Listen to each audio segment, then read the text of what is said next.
Hi, everybody, and welcome to another episode of Tales from the Tavern. We are back with week 2. Can you believe it? I'm so excited. Let me get some music going for you guys. There we go. I have a great group of people here with me this week.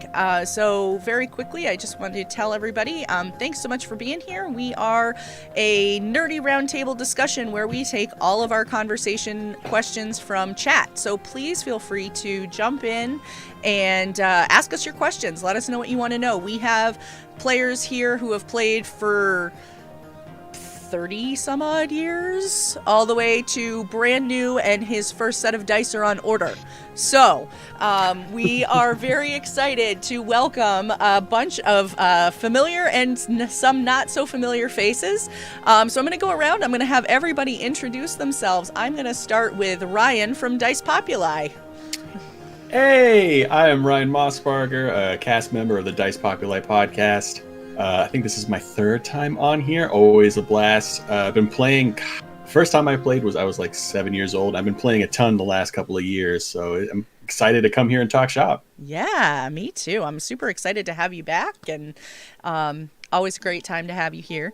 So I am next going to go to Katie Machen, who some of you may recognize from last Wednesday's premiere of 50 Shades of Crimson. Katie, tell us a little about you. Hi y'all. I've been into TTRPG about 2 years now. Just started kind of playing heavily, most specifically on the 50 Shades of Crimson stream. I play Isabeau Theanos, a very short Blood Rager, which kind of caused some problems for last stream, but such is life. Also just been super into gaming since I was a youngin', mostly on consoles. So yeah, now making the leap from console to tabletop, as it were. Excellent. That was the direction I went to, actually. So next we have with us the very wizened years of gaming Dice Barbarian. Uh-oh. Now people are going to hey everybody, I'm Tony. It's good to see everyone. Luna, you always bring a smile on my face. Thanks so much for inviting me. I'm so glad you're here. Yeah, me too. This is a beautiful show, beautiful intro. It's just wonderful what you guys are doing. I'm not going to go in my whole onslaught of stuff I do. Catch me on Dice Tyrants. Catch me working with Indigo Chameleon. As the show goes on, I might drop a couple more things, but love you guys. Check out my Twitter, Dice Barbarian, and hello. Yes, well, thank you so much for coming to join us tonight. And as you can see in chat, we have links for where you can find everybody right in the chat. Thanks so much to Wolf's Blood for dropping those for us. And Corin, our newest addition to the TTRPG fan club. Thank you, Luna. Yeah, like I said, I'm Corin. You can find me on Twitch as Apache1222. I literally just started streaming a few months ago. I've only got a few streams out there, but I've gotten to know these guys here for a little bit, and yeah, I'm excited. I've got my first set of dice on order.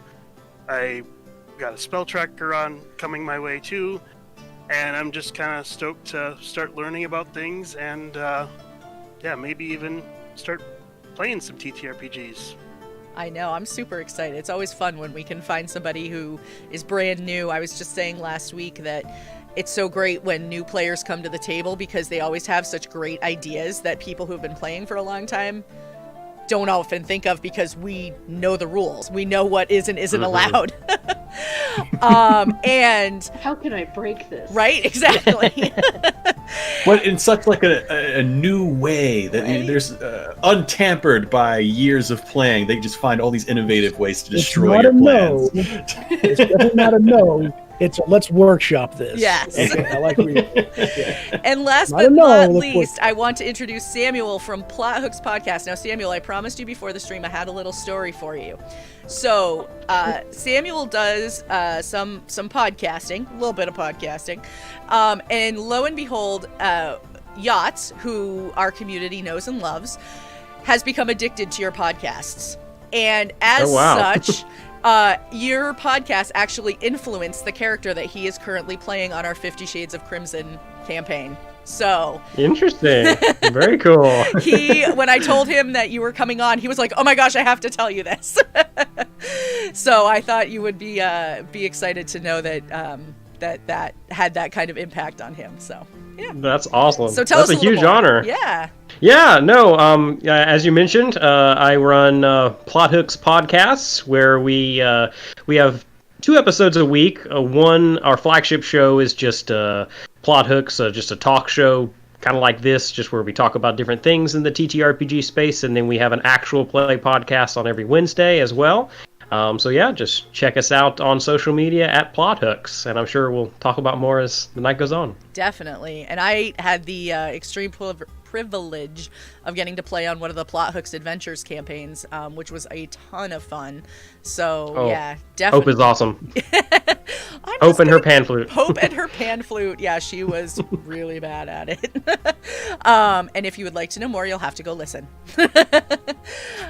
So thank you again, everybody, for coming to join us. And I am going to start at the conversation. We started to dive right into it, actually. So I would like to throw the question out there of, for those of you who have been playing for a while, what is your favorite game mechanic to, I don't want to say exploit, but like try to break?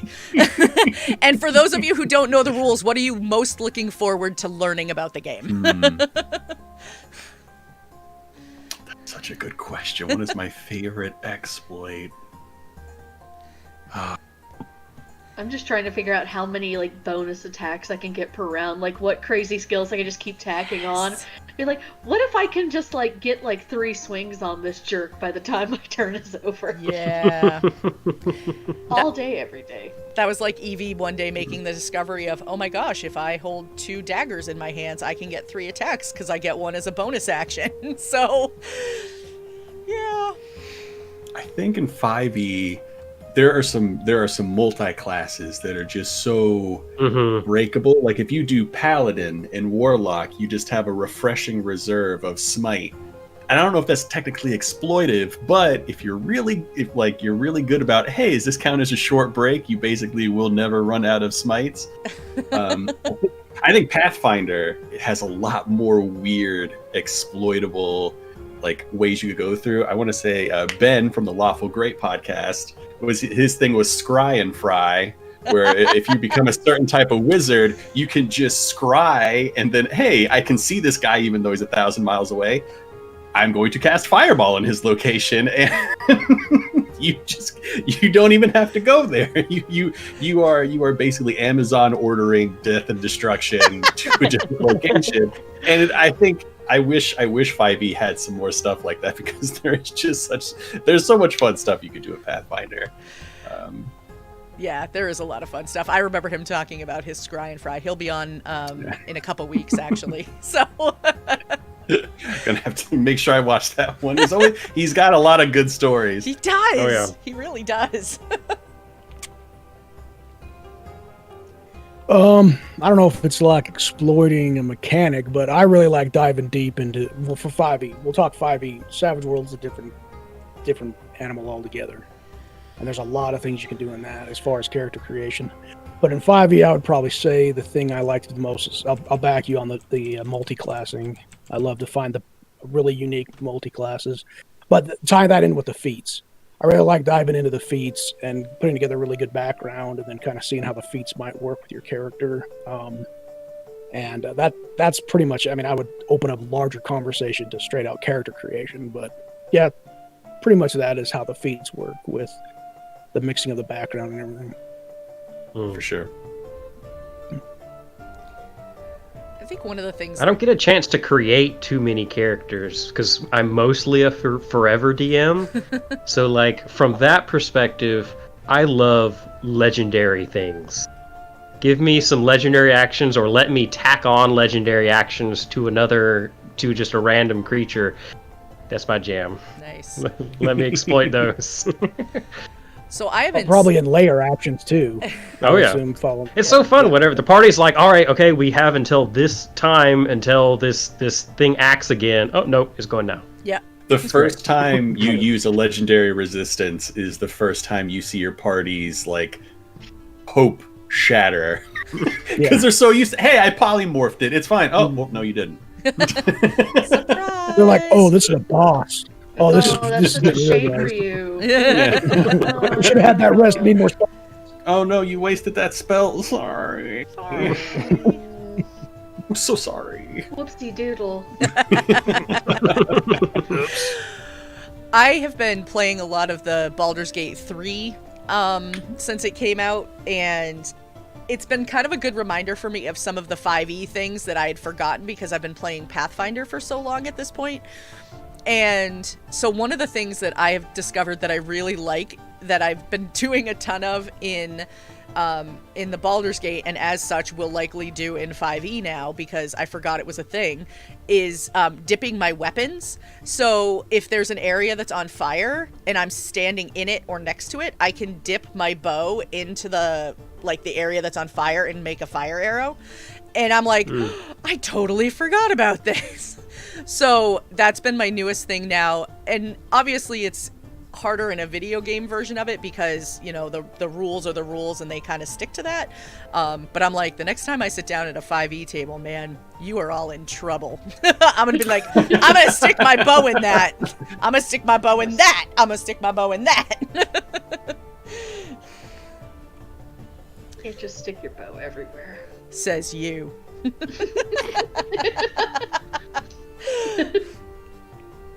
I guess I don't know much about the game mechanics and stuff because it's still all kind of new. But I mean, yeah, every once in a while I'll just kind of sit down and I'll be thinking of a character just in my head. Yeah. And be like, wonder if I could this. But I guess my next thing to do is get the D&D 5e book and start reading. Mm-hmm. Yeah, definitely. Just the You can possibilities. always play around with will- stuff on and play around with stuff on D&D Beyond too. It's free. Yeah, it's a good You can resource. get, like 5 or 6 characters for free. I can't remember. It's been too long. 6, yeah. Yeah, and you can just dip, play, recycle, dip, play, recycle. Mhm. And a lot of the main rules for the character building they get for free because they come in the basic pack. Yeah. Correct me, Mhm. Chad, if I'm getting The that wrong. SRD, yeah. Yeah. Yeah, yeah. So yeah, that's actually where I do probably 90% of my character creation is through D&D Beyond, and then I'll transfer it to Fantasy Grounds or whatever I'm trying to do. But that's what I would suggest. Just play with It's a it there. great character builder. I love it. Yeah, I'll it is a look great into that. character builder. And ask people, like, you need help? Ask me, dude. Hit me up. Twitter me or whatever. Just be like, hey, Tony, I'm thinking about Bard, whatever, Cleric. What do you think? This is what my background is. What do you think? And then if you pull on other people's knowledge, that helps a lot because then you can build your version of whatever they're talking about, which is really cool. Yeah. Yeah. Mm. Yeah, only tip I'd give is do it in a browser instead of on the app because the app doesn't have the character creator. Yeah, Which is Okay. kind of silly, but such is life. it's true. They also have the character randomizer, which is just fun just to hit Yeah, and then just see what you end that's up what you with. get. Yeah, Let's just spin the wheel, bud. Let's see what happens. Click. So now of course I'm thinking, I'm like, okay, we could build a character for Corin right now. So Oh man. Oh, Corin, do you have any ideas I have of two the requirements. Okay, I was Elf gonna say, what type of and a character bow. would you like to play? So Okay, kind of like an bow. elven ranger is what keeps coming back into my head. Good choice. Okay. Are we Yeah. going strict like canon D&D? We're gonna do UA. We're gonna throw in critical role stuff. I mean, because there's a lot Yeah, of it's a lot of good questions. What There's kind a of elf lot are we of- even talking here? Right? There's lots yeah, of different yeah. I kinds mean, of elves like, here. where we go? Like We we're got going a moon back to elf, like we got a high Spawn blade. Blades. And you I can, mean, like, are we do doing some craziness. Eberron? We doing Forgotten Realms? Yeah. Like, there's so many different distinctive I mean, pick and choose. Here's the It's- selection. Pick and choose. It's so funny because there's so many different things out there that, like, I mean, we've had the conversation when Deciders started, even with Pathfinder, it's kind of the same way for with Pathfinder First Edition. You know, the conversations have been had. We're using this book, and this book, but not this book. You know, you always Yeah. have to like make sure that people are very aware. No, we're not using the, you know, we're not using the Eberron rules. We're using the Unearthed Arcana though, so it's okay. Yeah. You mean I can't use that one book that allows me to wield all the weapons and use my charisma? That feat that allows me to Yeah. use my You mean the charisma for one all of thing my I attack wanna rolls? build- This is bull. Yeah. Yeah, the whole brew my cousin came up with last week, where I could do all of this stuff I can't Yeah. use. But you're just not a Oh. fair DM. Oh, we lived in America. If I can't use the Path of War feats for Pathfinder, I am out That's of here. Yeah. Well, and that's what's really cool about not to. Okay, I swear to God, I don't work for D&D Beyond. But to get back to how they they are not affiliated with me in any way. But like, if you build a campaign as a DM, you get to dictate all those terms. The cool thing is that if you as the DM own those books, your group now gets access to all of that material as long as it has to do with the character you have in that campaign. Right. So Yep. you can have a DM that has a whole pack and you don't have anything, and they can still be like, hey, come on in, join this, and then you can build whatever you want according So to many whatever options. parameters they set up. Yeah. Yeah. You don't 'Cause have to make the investment yourself. Yeah, every time they put out a book, not necessarily every time, but they're adding like a new spell, new weapons. They're adding different magical items. They're adding Classes, like yeah. when Tasha's Laughing Cauldron comes out. There's going to be a couple different class options. Yeah. There's probably going to Yeah. be some race options. So it's going to be every time they add something, it mixes up the game a little bit, so to speak. Mm. More things to break. Yeah, it's more. And Oh, more. yeah. Well, the thing is with the new one, Tasha's is they're going to allow you to switch out your racial attributes. So, like, say that's right. you wanted a gnome instead of like +2 this and +1 that. You're like, I want it to be +2 to intelligence and +1 to dexterity. So which is going to change because dwarves. I think there's one dwarf that gets 2 to each stat. Wow. So it will make Mountain dwarfs- dwarf, yeah. Mountain dwarf. It will make mountain dwarfs the strongest starting character in the game. So Yeah. we'll see what happens. I mean, a lot more dwarves, and I'm down for that. I love a good dwarf. I was gonna say dwarves don't Yeah. get nearly enough love. Yeah. It's true. I'm excited though. I'm excited for that stuff. Oh, I haven't I'm- tried the Baldur's Gate. So I'm going to try that, Luna. It's on my list. It's It's on my fun. list. Yeah. Yeah, I've played 1 and 2. I'm been thinking about getting 3. I might just wait because I feel like if I play it now when it's on early access, I'll play it a little bit. Like I'll play it for a couple hours and then I'll get full of it, and then I'll just forget I bought it. So I'm gonna wait until it's all out there, and then I'll buy it. Yeah, it was definitely buggy to start. I still occasionally will run into, and Katie, I know you have it. I don't know if you run into these issues, but like today I was playing it and I was running into issues during combat that like it takes forever to cycle through somebody whose action is already done. And it's like, okay, like to the Yeah, point that I yeah. seriously debate if I have to restart the game. Yeah, every now and again it'll get to like a character that like really can't do any like successful actions, so it'll just kind of like take a long time to think about Yeah. it. You're just like sitting there with the Monty Python intermission music. Yeah, going in your head. exactly. Yeah. But no, overall, except for that, I mean, I guess I've been lucky. Like, you can tell for sure it's an early access game, but there haven't been like huge bugs that just wreck the whole experience for you. So, I don't know. It's been fun. Is it co-op? Is it, It is. multiplayer co-op? player. Can be. Yeah. Can be. That's freaking sweet. Time to put a team together for that shit. I would Yeah, love right? that. That would be freaking Yeah, great. that's a Role play some functionality I want voices, to role play try. the characters. And That'd what be game fun. is that? The Baldur's Gate game. 3. Oh, okay. Yep. Yeah, I had somebody this morning asking me about it, and I was like, oh yeah, yep, 4-player co-op. And I mean, I find that it's similar to the other Larian games that they've put out in that sense, in the sense of like the co-op. I haven't played it co-op, so I can't speak to how the co-op works, but I would think that it works probably pretty similarly to the other, like Divinity Original Sin 1 and 2. But yeah, I'll check it out. I definitely want to give it a try, so. Yeah, unfortunately, I've like kind of reached the end of like what or at least thus far what they've opened up in early access. So, Oh yeah. Like, there's only like 2 other smaller fights I could do, and I'm just like, save those. Yeah. I know, I mean, I keep getting my butt kicked in the area that I'm in right now. I played it for close to 2 hours this morning, and like I know, I saw. Got my butt kicked and was like, fine, I'm restarting this fight. And then got through it. I was like, all right, we're doing good. And then like something happened, and I went, and we're closing out of the game, and we are not saving this because we don't want to save that experience. Nope. It was But bad. yeah, for that whole area, if you go up there, like it's,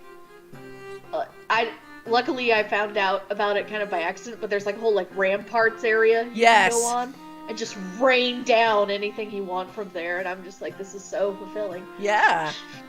I just discovered that today, actually, and I'm like, that's what I'm doing Nice. next time.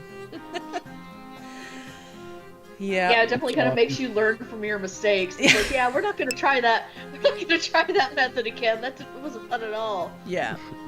We didn't like that very much. I'm really worried that it's going to turn to Skyrim for me, and Tony will vanish from existence.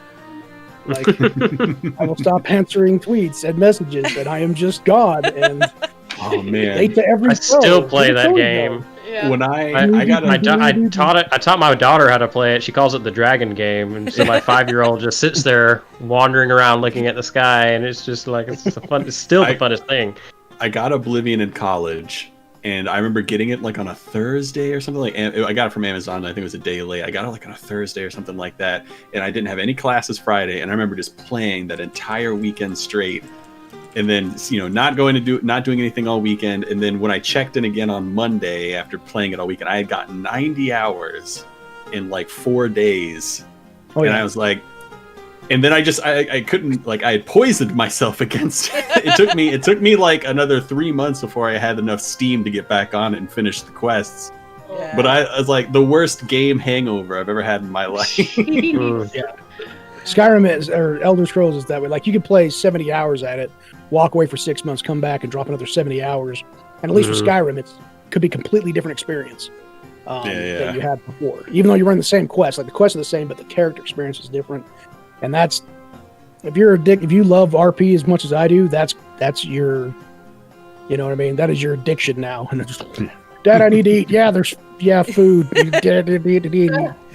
Food, just put it in front of me. I'll get to it. Yeah. Yeah, exactly. Microwave something.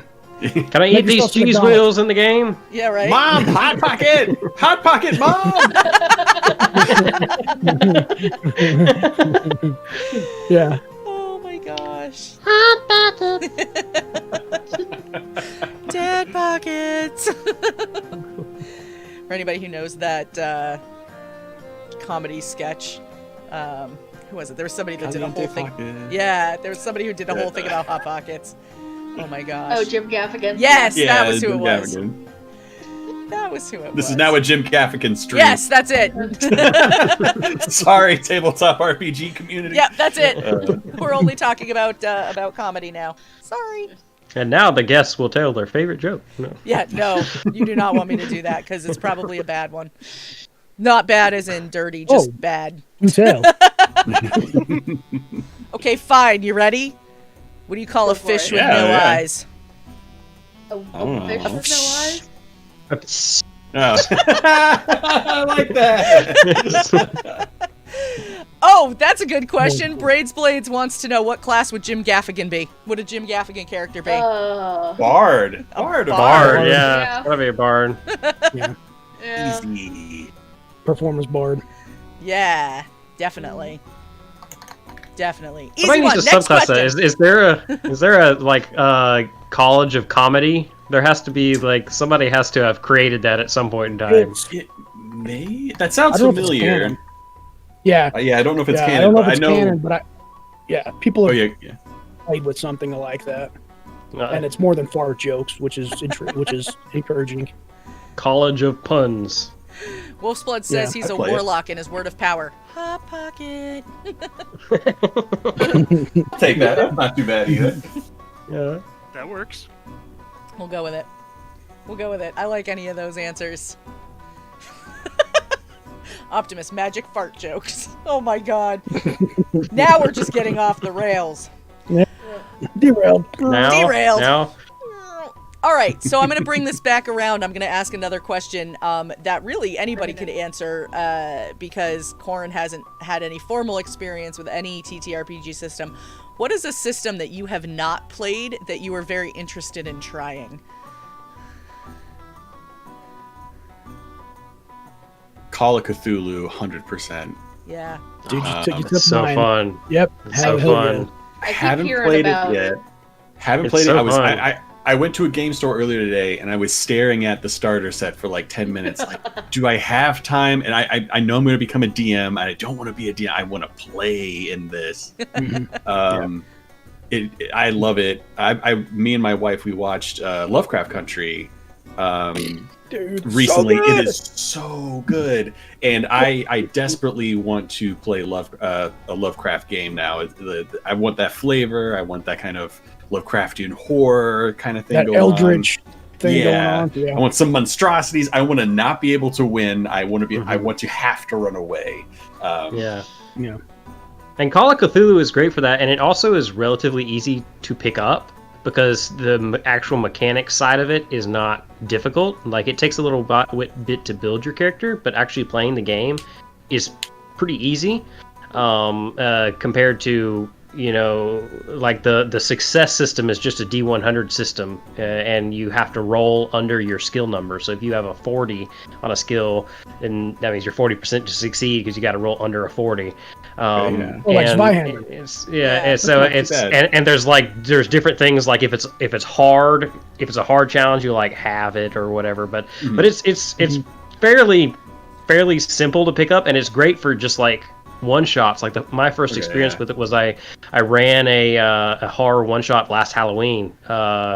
With basically just plopped my players in the middle of the Great Chicago Fire, and instead of the cow knocking the lantern over, it was some Cthulhu stuff that had caused everything, and I love that. they fought Mrs. O'Leary's zombie cow and stuff like that. It was great. That's great. I love it. It sounds way I'm in. easier. It sounds way easier because I've done Shadowrun before, and Shadowrun you just have fistful of D6s and you're slamming them into a tray, and then you're counting all your successes, and it takes forever. But that just rolling a D100 sounds perfect. Yeah, it's pretty nice.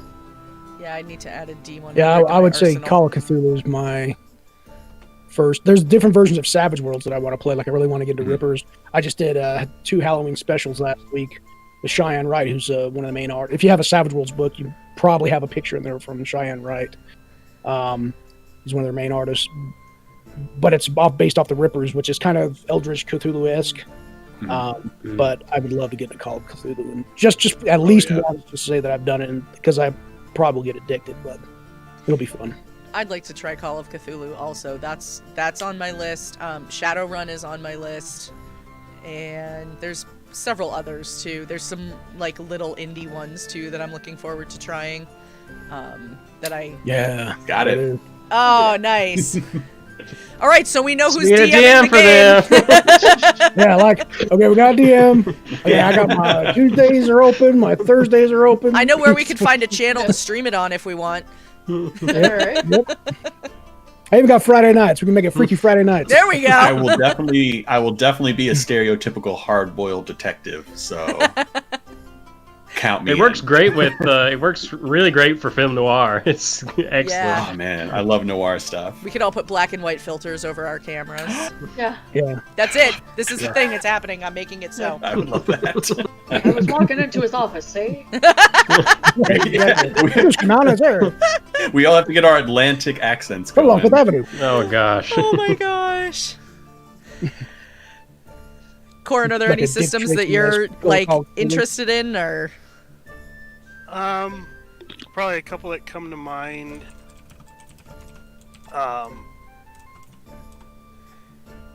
BattleTech. Yep.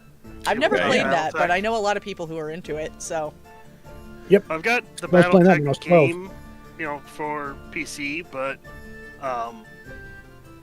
no, and then probably something in the D&D, either in Forgotten Realms, something like that. mhm. Like I said, if you could call it an experience in it, I remember back in the day playing the Neverwinter Okay, yeah. Yeah. Oh, yeah. game, the old standalone version. And making my characters in there and playing through them, and something like that probably. Or something along the lines of our Tuesday night stream that we got coming up here Yeah, that would be super fun. in that particular universe. Yeah, that one does Yeah. seem like an interesting one. So for people who don't know, we don't have a date for anything yet, but we're looking at launching a Star Wars campaign on this channel. So Oh yeah. that would be using the Fantasy Flight system, and that one does look pretty awesome. Nice. I'm saying I just got a 1976 Tunnels and Trolls box set. I think we should start playing Oh, it. I saw your tweet it's, about it's that. time. It's time. The time is now for Tunnels and Trolls. I mean, so like the reason they created Tunnel and Trolls, one, it was to steal from Dungeons and Dragons a little bit, but two, Dungeons and Dragons at that point was super confusing, and it still is. So like Thaco and all that stuff, like we don't need any of that. Yeah. So they came up with a simpler thing, and I'm very surprised I found it. It's the first time I found anything Tunnels and Trolls related. I knew it existed, so now I desperately want to play it. Yeah, I saw your post about that the other day, and I was like, oh my gosh. That sounded amazing. All right, so we had a couple of questions come in from chat, so I'd love to get to Maybe those one if you other could. thing? Oh yeah, go ahead. Gloomhaven. I keep Oh, seeing all this stuff yeah. about it, and I really, at some point, want to buy one, delve into all its 7,000 pieces, play it. It's so big and it's heavy, and nobody wants to sit down and watch the 240-minute YouTube tutorials that you need to play the game. I tricked darn. a coworker and his wife to my apartment for board games. Like, all right, I've got this board game you got to try. And then they came and I was like, all right, before we play the board game, we do have to watch about an hour and a half of tutorials, and then we can play the first game. And then my wife looked so embarrassed, and then we decided to play another one. But that is the closest I've gotten to playing Gloom. Oh my gosh. Now, if Yachts ever gets around to doing his game show that he wants to do, I'm going to try and extort him into doing Gloomhaven. Well, Yachts, you've been warned. Yeah. The extortion is incoming. That's funny. Yeah, I've seen it. I don't know if I have the time to devote to learning how to play it. I mean, if you can learn 5e or Pathfinder, surely Gloomhaven can't be too cumbersome, or at least one would hope. I think it's the same thing. Like once you got it, you got it. Yeah. But it's sitting down and learning all the little teeny bitty rules, because it's a lot like Dungeons and Dragons. Just there's no DM. The game it's built-in DM. So, Right. Yeah, that makes sense. All right. So the first question we got from chat came in from Big Bees. Hi, Bees. And Bees would like to know, Bees. based off of your personality, what class would you be? Oh, I don't know. I let others answer that question for me. Some people think I'm a paladin. Some people say I'm a druid. Other people say I'm a bard. So whatever, whatever that equals to. I have no idea. I think I would probably be some sort of ranger, something on the good side. Just, from my own experiences, so that seems to be what I would want to do. Yeah. I don't know. I want to say bard because I think I'm funny and like a little charismatic. I mean, I think compared to people that are actually charismatic, not so much. But if I'm going to like an older edition, like third edition, they actually had a commoner class. I'd probably just be the commoner class. You don't really get anything every level. You just get a little. Actually, you just get a little more health each level. Yeah. I may be like a 5th level commoner or something like that. You're like a bar lizard guy. You know, that's my class. The guy who's always in the bar with some shitty story. Probably be like a wizard bard multi-class somehow. But I love to learn, and like I do lots of wizardy stuff like that. But I'm also just a total goofball and total nerd, which I don't really put wizard and goofball together too much, but something along those lines. I'm trying to think what I would be, and I never can come up for an answer. I've been asked this before, and I never have an answer. But when I do that online quiz thing, there's a really good, long online quiz. I always come back as a neutral, good human ranger. So I guess I'm going to go with that. Because I think we have like, it's like the Matrix, right? You have your virtual self-image, like, you know, Neo is, you know, Mr. Anderson, this boring computer guy. He goes into the Matrix and he's this strikingly handsome, kick-ass, like sleeked out cyberpunk dude. And so it's like the character that I would say that I wish I am, and then there's the character that I'm actually, you know what I mean? Yeah, your And that's idolized the hard part self for me, versus to what be you're honest. actually working with. Yeah. Yeah, because to me, I'm Aquaman mixed with Superman and, you know, Oliver Queen. In actuality, I'm, you know, I don't know. That's the beauty of TTRPGs. We can be whatever we want to be. Yeah. It's like, let's see, it's like neutral good, half barbarian, half bard. Or you could be like Barbarian. a barbarian. You know, you Your could be coolest like an multi-class evil name. necromancer, right? Yeah. All right, let's see. Verbal Components would like to know, what is your go-to adult beverage if you drink to bring with you to a session? If you don't drink alcohol, what's your drink of choice? Coffee with bourbon. Oh. You get your uppers and your downers. It's nice. You can do it hot or cold. You evening out your levels. Yep. Yeah, so I don't drink on stream, but if I'm at the house with with my friends, the crew, we're definitely drinking, and we have one friend that makes these amazing AMFs, and that is my drink. They keep either an AMF, adios motherfucker, that's what it is. It's long story. Look it up. It's a wonderful thing. It's a wonderful drink. Like, if you haven't experienced it, folks, do yourself a favor. What is an adios motherfucker? It's like 5 or 6 different things, but it will be that. Yeah, definitely look it up. It's worth your time. It's a wonderful thing. That or Captain Coke. Like, that's my casual drink, anyways. Is just Captain Coke. I'm not much of a drinker. I mean, I mostly drink, you know, water, coffee, occasionally a Bloody Mary here and there. That's about it. I'm a Diet Dr. Pepper person. That runs through me. That's just in my veins. Is Diet Dr. Pepper. He gets a paper cut, it bleeds Dr. It's Pepper. also a fun one. Okay. I think typically I drink beer, get some craft beer, something like that. But honestly, getting like a simple mixer drink, like a gin and tonic, or like if you're doing, I've done a lot of morning like brunch D&D. Some Bloody Marys are an excellent way to start out a Dungeons and Dragons session. I had a long-standing Pathfinder game where we would brunch all the time, and we would have, everybody would bring something really nice. We'd have cheeses, we'd have like a bunch of fruit, and then somebody would be making gin and tonics, and there would be Bloody Marys, and then mimosas. Like, you can't beat a mimosa or a Bloody Mary at like 10 o'clock in the morning as you're casting a spell. Oh. Like, there's something Pinky out. I roll perfect just a about deuce. that. Yeah. It's perfect. I'm a gin and tonic person myself. But I do love a good mimosa in the morning, if I have the opportunity. I might drink like one gin and tonic on stream, and then I usually switch to either water or seltzer water.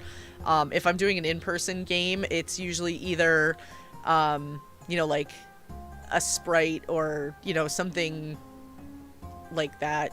Nothing too hard, but, yeah. I'm not a huge drinker, so I keep it pretty basic. Yeah, and that's the same thing for me. Like, I think this year I've probably had 10 drinks total and maybe 12 beers. Like, I just don't drink. Well, a lot of that is because I'm on the camera a lot.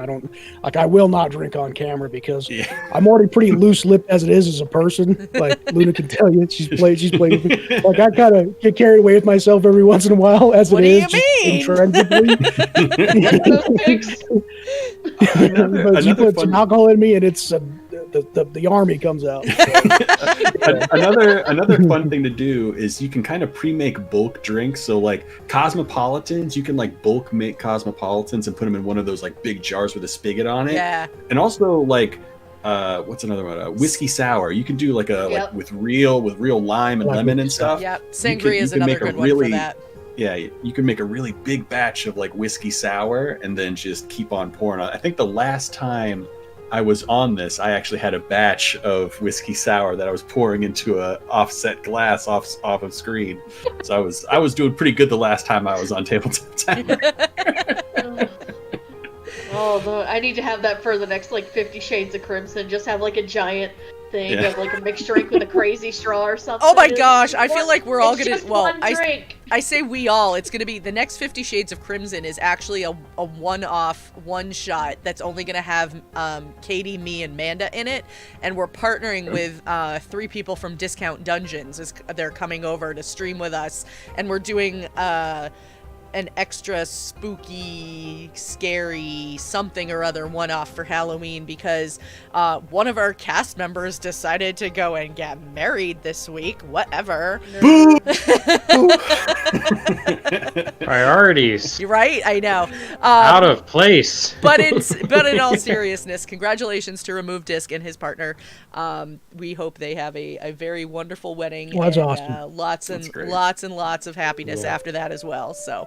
And then Decider and Yacht said, "Oh, we'll sit this one out, and you guys can have all the spooky, scary fun." And we went, "All right, let's go!" So it'll be fun. Yeah. I gotta get on a Halloween one shot. Unfortunately, I think with our recording schedule, we're not gonna be able to do one this year. I don't know if we did one last year, but I think mine was spooky scary around that time. Yeah. But I gotta get my spooky scaries on. I was lucky enough to get mine. I got to play last week. I was on Wednesday and Friday. I got to play a spoopy one shot on Friday night over on the Waffles Maple Syrup channel. We played the Mitchdom system, which I'd never played before, and then lo and behold, this morning, it was yesterday. I was chatting with a friend of mine, and I happened to say something to him about it. And he goes, "Oh," he's like, "I know the guy that wrote that." I was like, "Okay." But it was fun. It was a little confusing to get the hang of, but we had a blast, and I was at, everybody in chat's going, "Combat Wombat." I was a Combat Wombat. And it was fun, and I had a fantastic owl friend and a hedgehog friend, and we had that reminds me of another system I want to play, Hubblewood. I should have said that one. Yeah. Humblewood looks pretty fun. Yep. Yeah, I don't care who you are. I got Tuesdays, Fridays open. You get a Humblewood game. I've been waiting for I don't know how long. Like, make it happen. Yeah, well, interestingly enough, I know someone who's looking to DM a Humblewood game. So, whatever we gotta do to let's make this happen. Your people call my people. I'll have your people call their people. Yeah. Twitter. My Twitter will talk to your Twitter. Yeah, right, exactly. Yeah. I think that one looks fun. All right, let's see. This one could be a lengthy question. Well, it is a lengthy question, so it could have lengthy answers, but I'm going to throw it out there. Optimus Subprime Mortgage would like to know, What's the point during a night of gaming that really gets your excitement / comfy / positive emotion going? Is it the rolling of the first dice? Is it the first character interaction or battle? Is it sitting down with friends? Or is it something else altogether? Now, I would usually, like, the couple times I did it in person, before the world ended, I would usually host it at my house, and, like, I just absolutely loved, like, getting the house to get, like, all together and all prep for my friend. Like, I loved getting, like, all the snacks ready to go, all the beers, just, like, all that, like, just setting it all out so I could have, like, all those nice things for my friends. Just made me so flippin' happy. Nice. It's like, now we're gonna show up, we're gonna play a bitchin' game for a couple hours, let's go. Yeah, it's the beginning. It's the beginning. It's like the first time me as the DM or if I happen to be a player, the DM just happens to say last time, and then just like then those two words, you're just like, okay, now, all right, we're in it, we're starting, and you're just in that moment, and you're just that's just whenever it starts, you're just that's it for me. I had when I lived in the DC area, I had a very long-standing Out of the Abyss campaign that was going, and I'm still doing it. It's just for the last couple of months, ever since the world ended, we've been doing it online.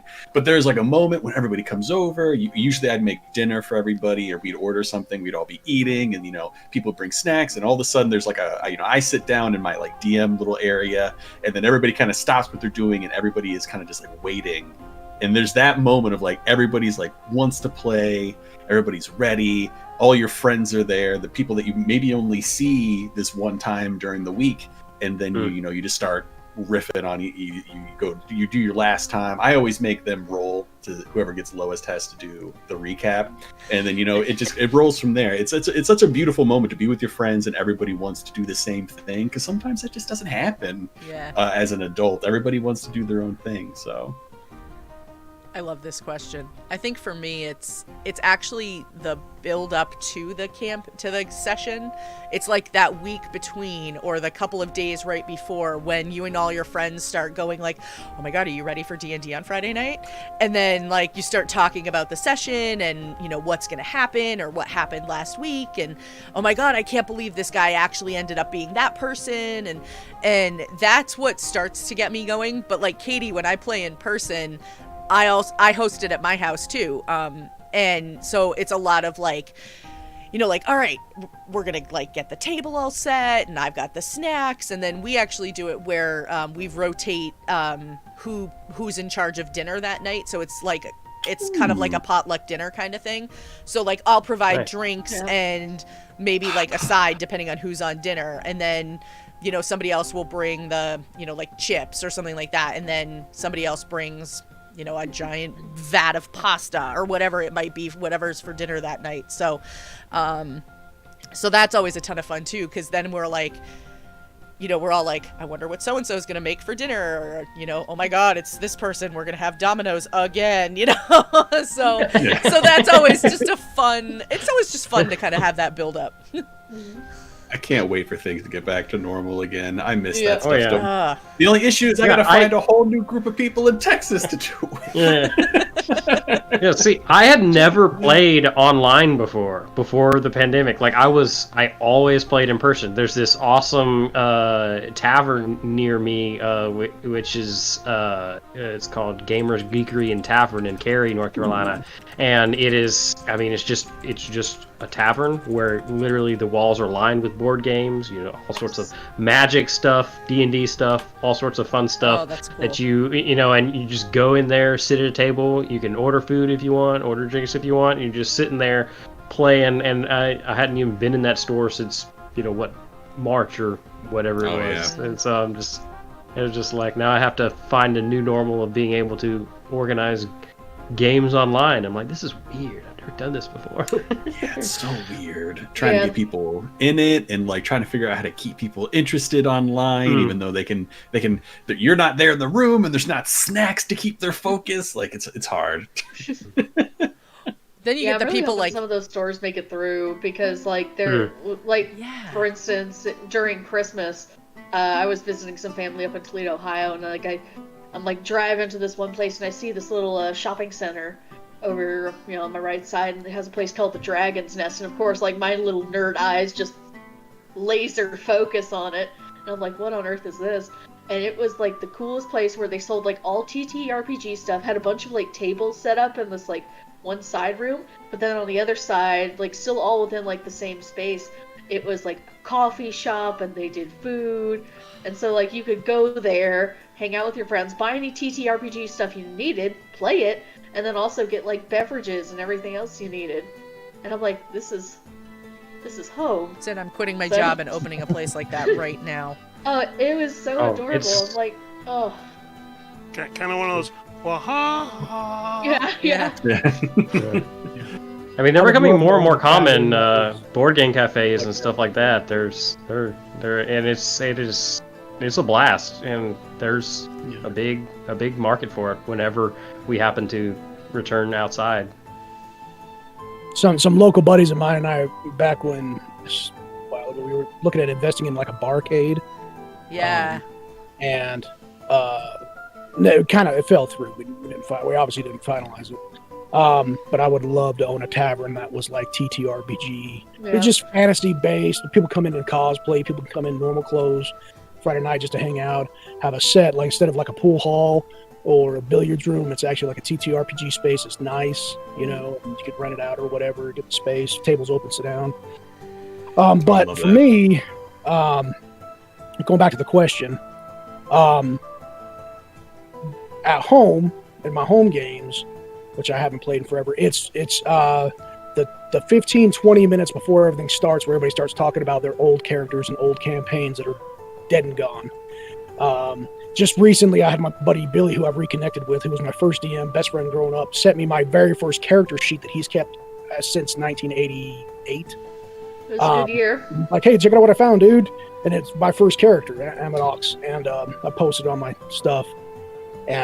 But as a performer, I hate putting titles on things, but a TTRPG actor, in that space, it's when everybody starts talking about something your character did, and especially when you're on like a completely different network, and somebody like happens to just follow you over the network, and they start talking about something that your character did from some other game, from some other place, and they start like popping off quotes and things that your characters do.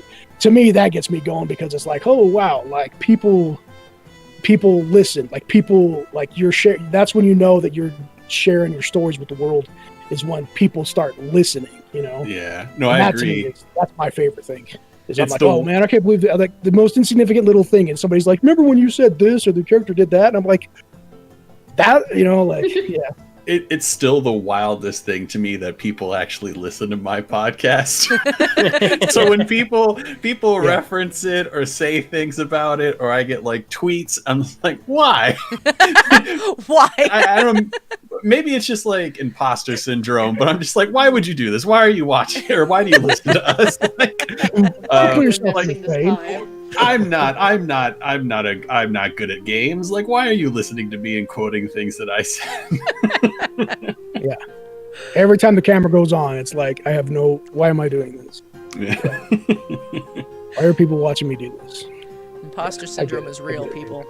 Yeah, I know, right? Oh, dude. It's a thing. I feel that. Yeah. Any other things that make people super excited about getting a game together? The snacks. Snacks. Snacks. What's your favorite snack when you're Oh gaming? my god. I'm just doing a whole damn charcuterie board. Ooh. That's such a No classy half move. Such a classy move. I'm a classy broad.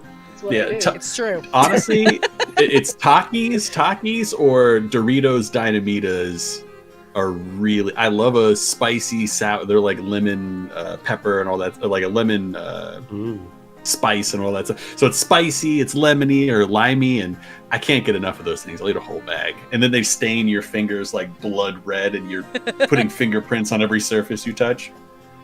Probably say chips and homemade salsa. Yum. Yes. Homemade Chips and salsa, salsa. beauty. Chips and salsa. It's old school, but you know what? It works. Yeah, for me, any kind of like chips and dip. But I'm also a huge like sugar fan, so if you put out cookies, I am not going to say no. I'm a big Never met a fan cookie I didn't like. of a fruit platter. A Yeah. fruit platter Mhm. gives you little cantaloupes and pineapple. I love pineapple. I'll eat a whole pineapple myself if given the opportunity. Rind and all, I don't care. I need the fiber. It's Yeah, I fine. need the fiber. It's good for you. I will snack. Speaking of fruit plates, I will like down like several pounds of grapes in a night if given the opportunity. So Make some dip with some sour cream and brown sugar, and yeah, so good. I also do. I make sometimes, especially like when my daughter and I make tacos. If we like the soft tacos, and if we don't use up all the taco shells, I will make those into cinnamon sugar tortilla chips. So Ooh. yeah, Love that stuff. those are super yummy. I'm easy. I like Reese's Pieces. Or- Also a or- good choice. That's right, folks. I'm going to say it. Red Vines. Boo! Give me the hate. Send the hate my way. There you go. Like, We're a it's just like, Twizzler stream. Yeah, dude, you have no idea how many go on Twitter one time and just say, "Man, I really love Red Vines," and just watch the hell that you raise. The reckoning has come. From the bowels of Twizzler hell. Yeah. I can't eat either, so And then you gotta get that nice big tub of the red vines where it's, you just lift Yeah. off the lid and pull a few Up out. and through it. Yeah. It's like stills. Yeah. I love it. We had somebody else on here not too long ago, when we were on the previous channel, say that they were big fans of red vines as well. So you are not alone in that. I have never Wherever you are, had you're red cool. vines, so Same. it's a thing. Just a little more I waxy. can't than eat them, Twizzlers. so I've never had them before. Aha! All right. Well, I think we're almost up to the first hour, so this is probably a great time for us to pause and take a break. Before I send us to break, though, I do just want to say a couple of announcements. First, if you are shopping around for any TTRPG accessories, you can check out some of our partners that we work with, Arcane Spectacles. You can go to their website at arcanespectacles.com and you can get 10% off your order if you enter in shared experience. I think it's just shared EXP when you check out, and it'll give you 10% off your order. They just released some new products just on Friday, so you could get one of their new dice vaults.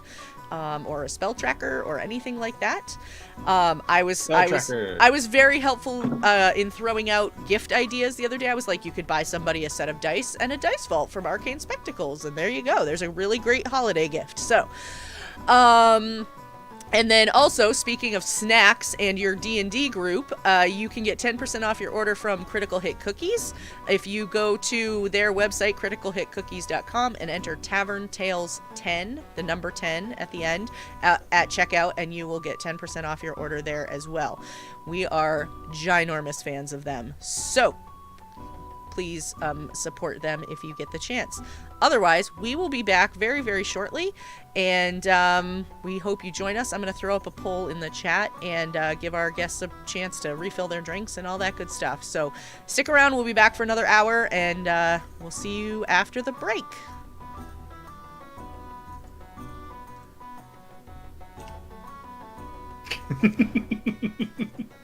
There we go. All right.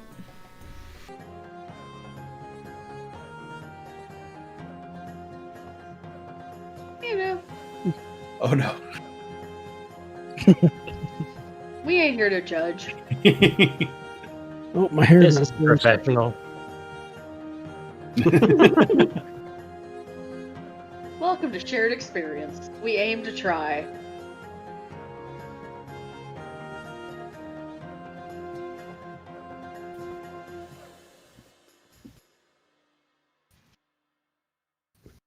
Wait, it says Luna, you're muted. I am not the chat. muted now. My. I forget. I mute myself on my end because when I mute you guys, it mutes me to you, but then I have to mute myself separately to chat. So one of these days I will get everything right in the right order. Today is not You're that doing day. amazing. You're amazing. No, you! Oh, all right. Oh, and since was it Bees asked that question about the preferred beverage, or It was no, it was actually Verbal Components. Matt from Verbal Components asked that question. okay, yeah, Matt. After you asked that question, I was like, I need to go make my preferred beverage. So yeah, now we got the coffee and the bourbon. There you go. Things are gonna get real fun. All right, so we're going to dive back in.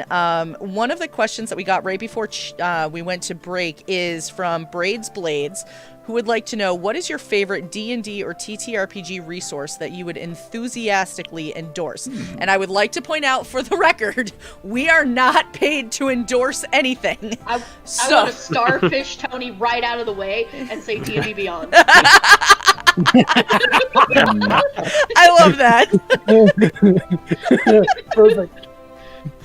Oh man, I will get my check. Right. Because like even when I like really before I started watching anything on the How I Nerd channel or really getting that far into it, I was still able to go to this site, and with very little knowledge of how 5e worked, I was able to clobber together a character and like even vaguely understand like how it should work. So it's got a ton of information. It's easy to figure out, even if you're not like, you know, a veteran or even just someone who's casually acquainted with 5e. It's just so easy to use, so nice. I think mine as a DM, my most go-to resource. I mean, I use Roll20. I have a lot of quarrels with Roll20. Half of my DMing session just me yelling at Roll20. But I use a website called Kobold Fight Club. That and sounds it's amazing. Really good for setting up encounters. So you can do random encounters. It's good for building up encounters. So you say, hey, I have like 4 players that are level 4. Give me a medium encounter. Give me an easy encounter. And then or if you're like, I really want to use this specific monster, but I know they're a little too high level to like make that work. So what do I need to add to this fight so it's a fair fight? And then you can kind of build that encounter, increase the numbers, and it has all the available content from pretty much all the books that are out. So it's a really good encounter builder. I think D&D Beyond also has an encounter builder, but I haven't messed around with that too much. Yeah, my favorite. Well, all right, time to show my age. My favorite D&D book of all time was the Rules Cyclopedia. That's what I grew up on. Oh, dude, if you have one, you are we're about to become best friends. This is the book, folks. Yes, we're best friends, dude. That's it. Done. We've got to roll dice together now. It is back in the day. So we had, you had vanilla and you had advanced, and then they had Rules Cyclopedia, which kind of like merged a lot of the basic components into this one book. So it was like a one-stop shop, and you had the other books like just on the side, but you could tear through the encyclopedia.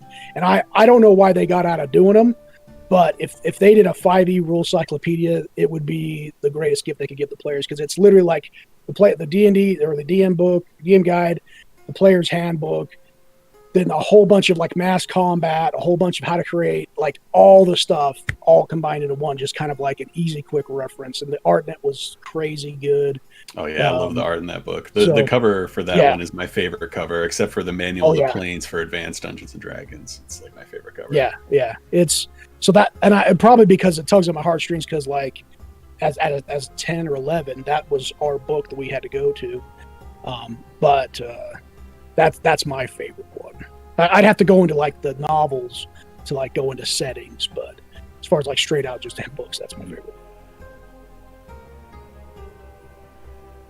I don't have one yet because I'm not quite into this stuff yet. So it's the PHP. The PHP is your favorite. Yeah. I will probably find something though as I start getting.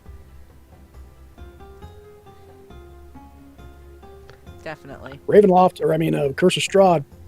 We were just talking about it. Pick it up. Yeah, that's a good one. Eberron's wonderful. I love Eberron. It's such a good setting. Yeah.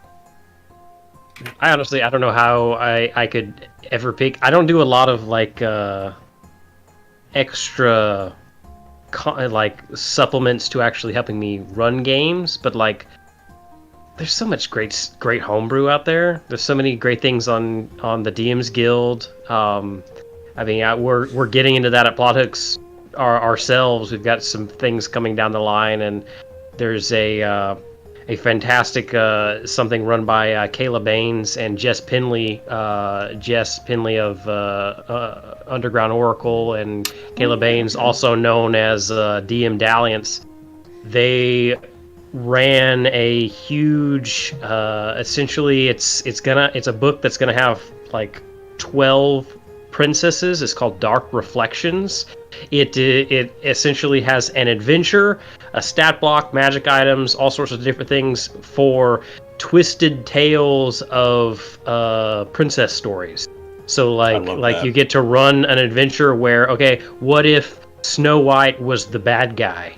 And I got to write an adventure for Rapunzel in that thing, and that was like that is a fantastic thing. Both Underground Oracle and DM Dalliance are excellent. Mackenzie de Armas is excellent. Justice Armin is excellent. I mean, there's so many great just creators that just make awesome stuff. That is just, I mean, just browse the DM's Guild and you'll find a ton of stuff that you could fill a lifetime of games with. That's true. Yeah. I admire a great homebrewed campaign. I mean, I love modules too, and I love modules where people make it their own. Decider 12 has done an amazing job with that, and the time I was able to spend with him. But yeah, homebrew. Like, if I can sit down with a DM and they knock my, this is gonna sound arrogant. When you played a lot, you've kind of not seen it all, but you've seen, there's like a repeating thing, like a certain level of DMing and gameplay. I hate these terms, but you see like repeating things, repeated tropes, blah blah blah blah blah, and it's like the stages that people go through as they're growing as a creator, right?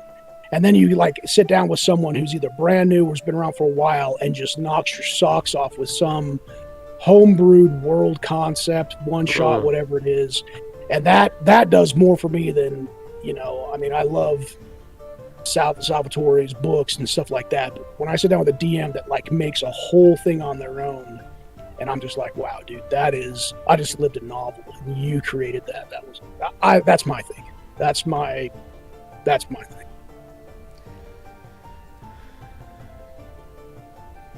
I think in terms of like online resources, I just played a character that I built using Shard for the first time, which I really liked. I found it to be really user-friendly. That's a virtual tabletop system for anybody who hasn't checked that out yet, shardtabletop.com.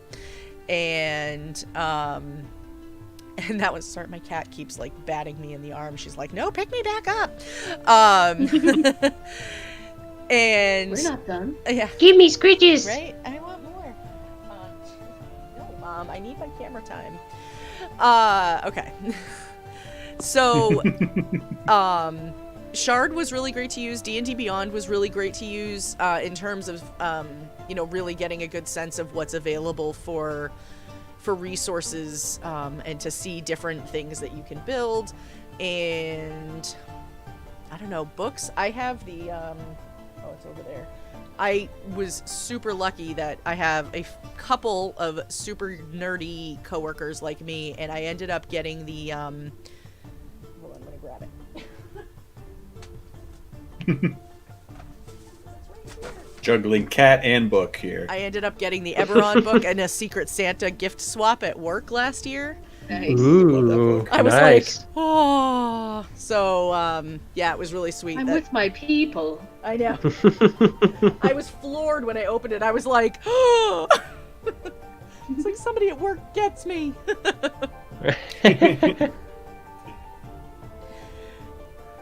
It's always a little bit weird when you kind of like tell your coworkers your hobbies, like even the best of times. But I always kind of feel like there's a little bit of like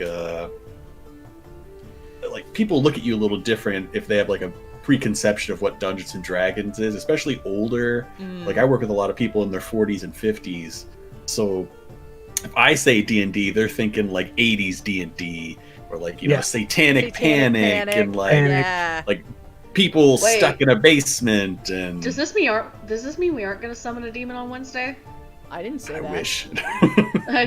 We might try to summon Tom a Hanks. demon. What am I doing here? What am I doing here? So it's always Tom Hanks movie. Yeah, it's always weird when you tell a coworker, I'm gonna, I'm leaving a little early today so I can play D&D. Yeah. Yeah, like I'm a single guy, right? Single full-time dad, and I have a try to have a dating. Well, COVID kind of, Yeah, stuck to the heart with that man. one. Feels. I get that. Yeah, right, Luna. Yeah, right. Single full-time So mom, so I trying to get it. explain to like you meet friends, and you're doing your thing, and you're trying to introduce yourself to somebody, your possible significant other. Yeah, and trying to explain that what you do is you in your free time you stream playing Dungeons and Dragons with a bunch of people that are usually half your age to to the internet, and they're going, you do what? Yeah, it's like, yeah. You're like, yeah, man, it's badass. Like, yeah, that's life, right? Yeah, because like to me, it's like you're hoping that you find someone. You hope not to get on a soapbox, but you're hoping to find someone in the industry. Wrong word, but in the community. That's a real word. Yeah. That gets it, But yeah, it's funny when you're like talking and you. That's like everybody has like the qualifying question whether or not this person's going to make it to date 2. Yeah. Like a Twitch D&D conversation is that's the deal, make or break it right there. That's a surefire way to know whether or not there'll be a second date. Yeah. It's the look. They're like, you do what with who? Yeah. Shit. Yeah, exactly. Skittles? Yeah, exactly. For how many Skittles? My wife does not play D&D. I've tried. She's played a couple times. She really doesn't enjoy it, but she's pretty supportive. So when we'll be like going out with friends, or we'll be doing a double date with one of her girlfriends and their boyfriend, we'll be talking about hobbies and be like, oh, I do this, I do that. She's like, tell them about your Dungeons and Dragons, and just kind of plops that out there. And I'm like, all right. So then I have to explain, like, it's not, I have to explain what it is and like why it's interesting. And then then she's like, oh, but you have a podcast too. I'm like, yes. And then I have a podcast about Dungeons and Dragons. So it's like either they think it's really cool and they're lying to me, or they're just outright being like, yeah, I don't get it. I wouldn't spend my time with that. And it's like, well, Yeah.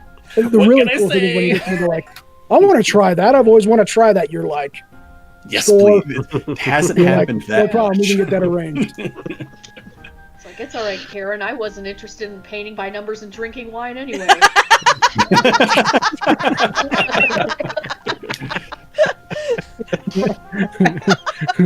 That is the quote of the night. Oh my god.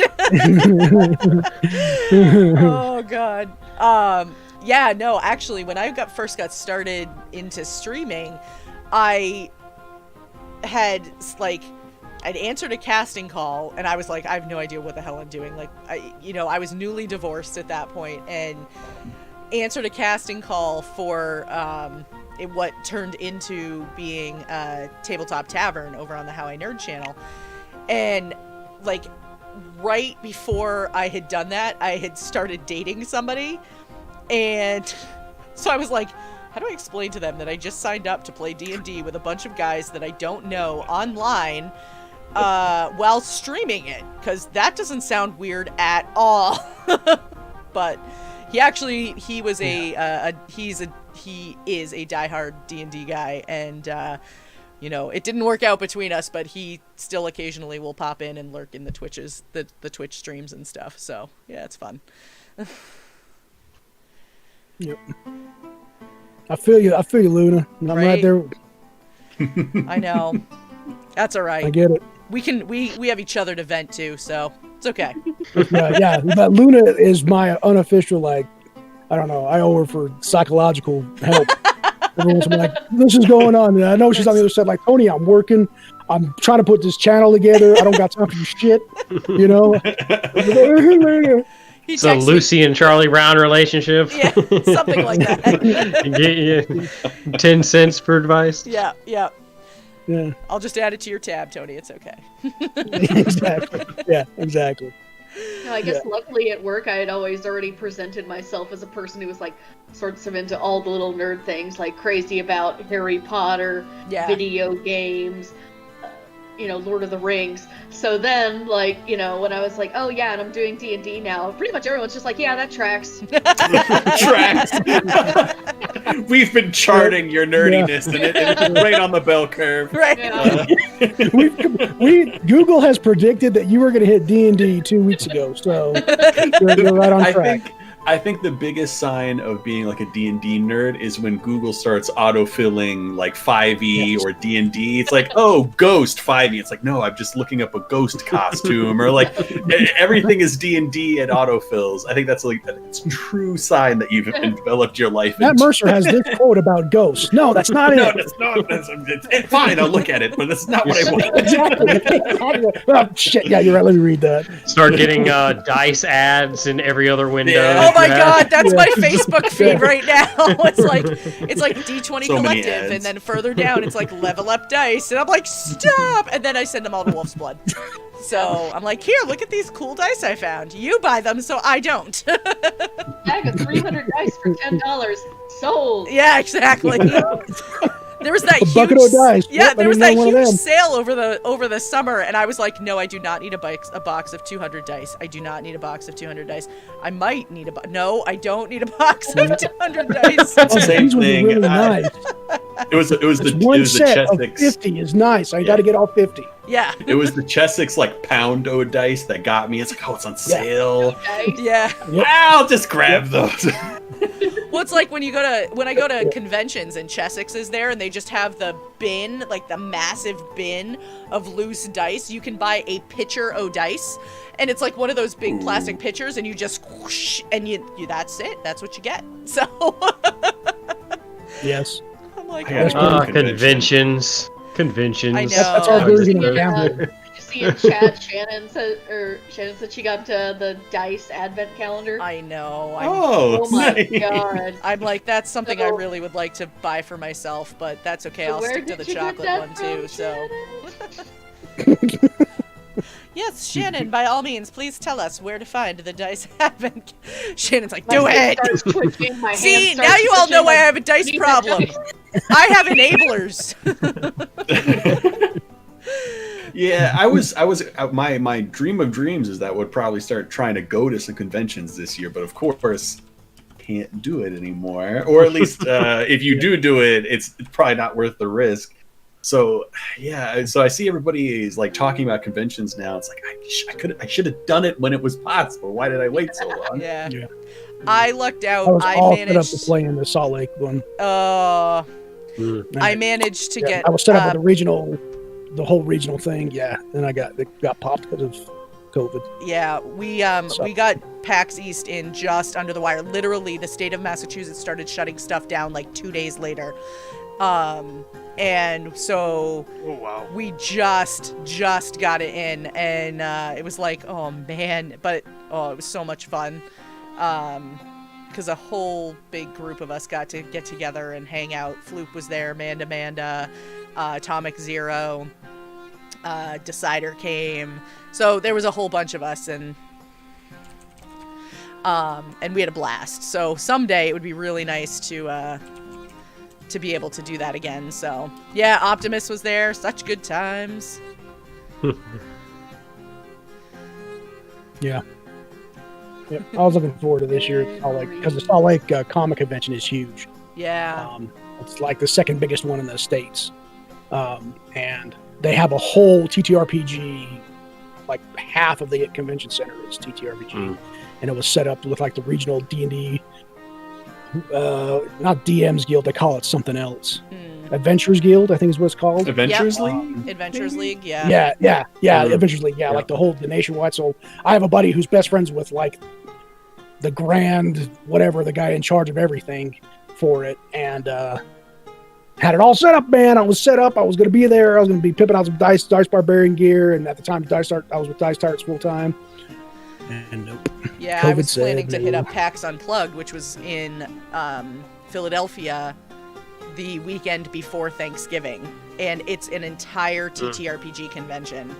Well, tabletop. I shouldn't say just TTRPG. It's also like board games and stuff. But it's like, oh man, I was so bummed. Man. Next year, maybe. Hopefully, we'll see. Fingers crossed. Yep. Because I have plans to meet everybody at all the conventions all the time. I'm just going to quit my job and go to conventions. That's going to be my job. Sounds good. I would anyway. love that. That would be so much freaking wouldn't fun. mind Going it. to a couple panels. Yeah.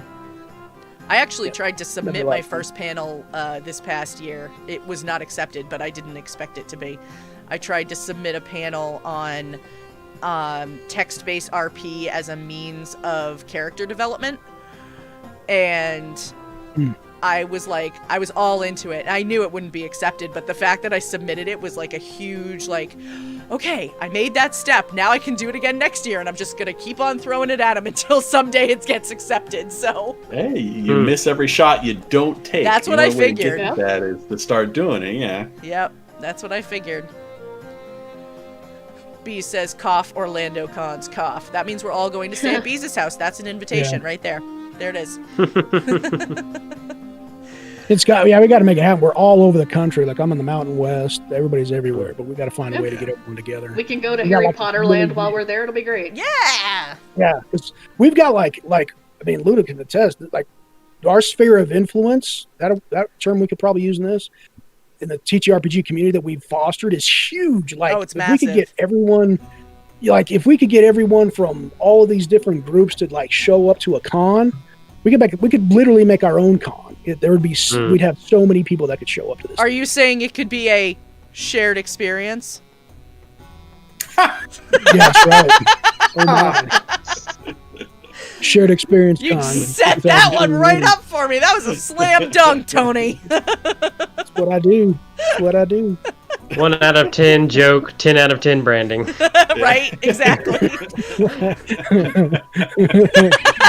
Chad is like not happy with me now. Big B's disconnect.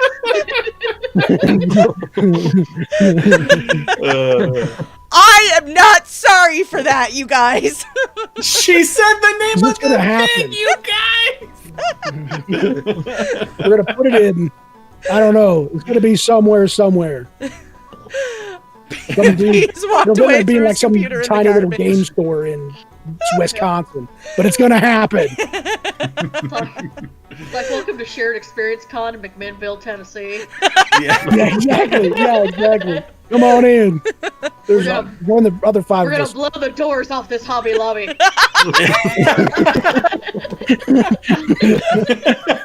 This airport Marriott is not built to contain you guys. Yeah, that's right. It's gonna happen. Oh my god. Wait, where we could go to in Tennessee. Where's that in is Dollywood? Where is that in Tennessee? It's in Gatlinburg. Gatlinburg. Pigeon Forge. Yeah, Pigeon Forge. Yeah.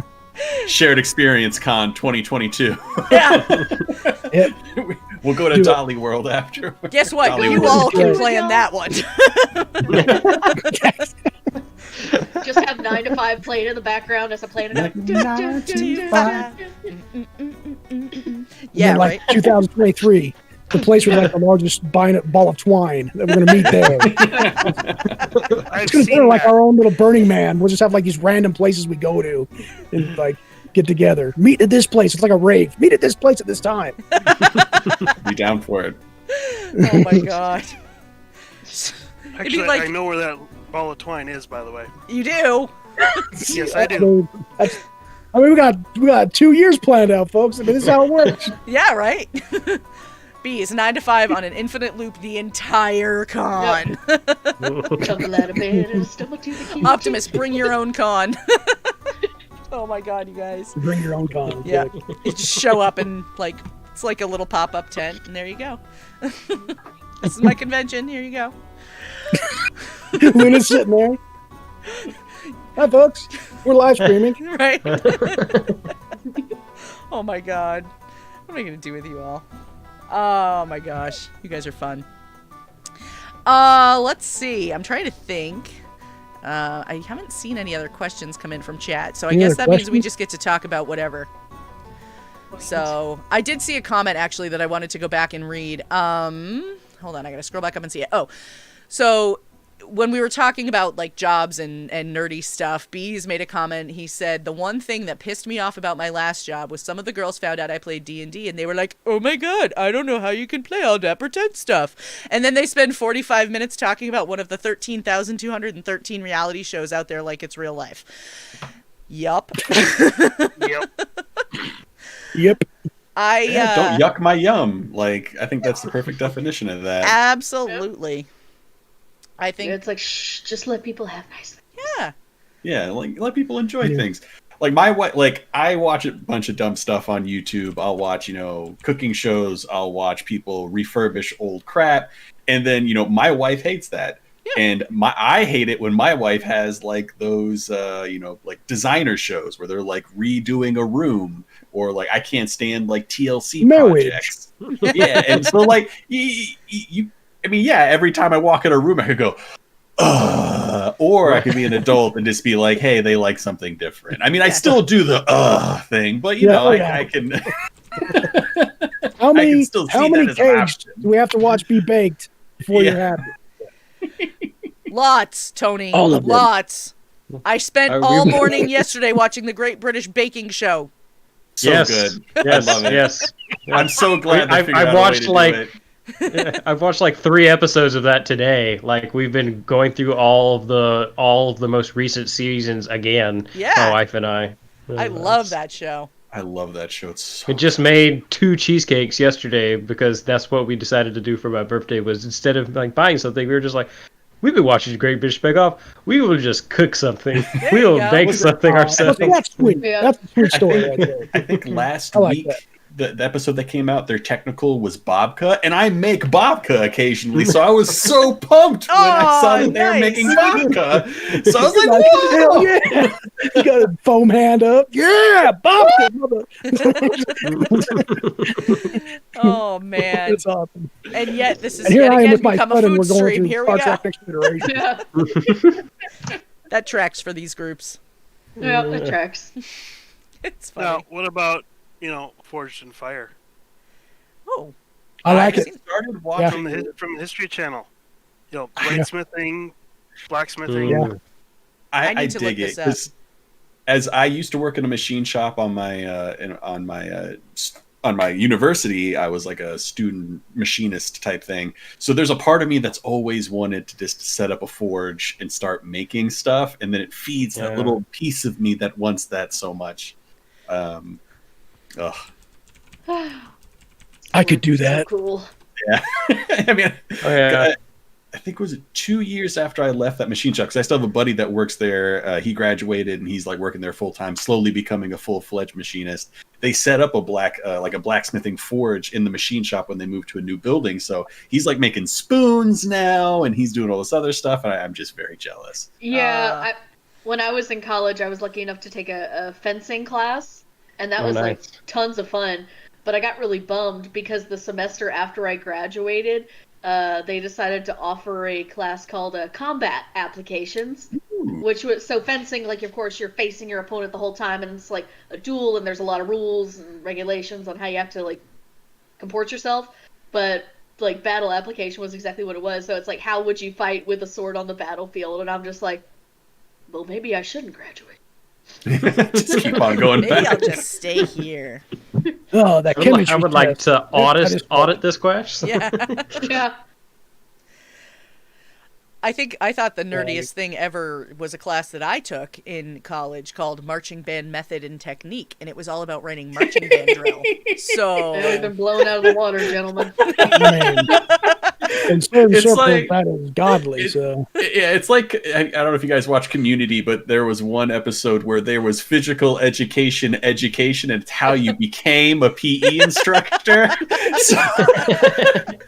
So it was like, how do you yell at your students when they're like not running fast enough? And that hit me with the same level of like, all right.